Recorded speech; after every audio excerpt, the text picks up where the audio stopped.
സൗദിയിൽ വാഹന വർക്ക്ഷോപ്പുകളെ 5 വിഭാഗങ്ങളായി തരംതിരിച്ച് മുനിസിപ്പൽ മന്ത്രാലയം. മെക്കാനിക്കൽ, ഇലക്ട്രിക്കൽ, പെയിന്റിംഗ്, ഡെന്റിംഗ് ജോലികളെ അടിസ്ഥാനമാക്കിയാണ് ഈ വർഗീകരണം.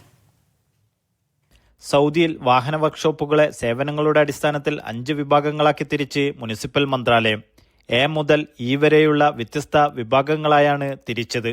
സമഗ്രമായി മെക്കാനിക്കൽ, ഇലക്ട്രിക്കൽ ജോലികൾ ചെയ്യുന്നവയെ എ വിഭാഗത്തിലും, മെക്കാനിക്കൽ, ഇലക്ട്രിക്കൽ, എയർ കണ്ടീഷനിംഗ് ജോലികളുടെ അറ്റകുറ്റപ്പണികൾ ചെയ്യുന്നവയെ ബി വിഭാഗത്തിലും, ബോഡി റിപ്പയർ, റീപെയിന്റിംഗ്, പോളിഷിംഗ് എന്നിവ ചെയ്യുന്നവയെ സി വിഭാഗത്തിലും, റേഡിയേറ്റർ, എക്സോസ്റ്റ് സിസ്റ്റം, ബ്രേക്കുകൾ എന്നിവയുടെ അറ്റകുറ്റപ്പണികൾ ചെയ്യുന്നവയെ ഡി വിഭാഗത്തിലും, ബാറ്ററി, അലങ്കാര ഫിറ്റിംഗുകൾ എന്നിവയുടെ പരിശോധനയും മാറ്റിവെക്കലും നടത്തുന്നവയെ ഈ വിഭാഗത്തിലും ഉൾപ്പെടുത്തിയാണ് പട്ടിക പുറത്തിറക്കിയത്.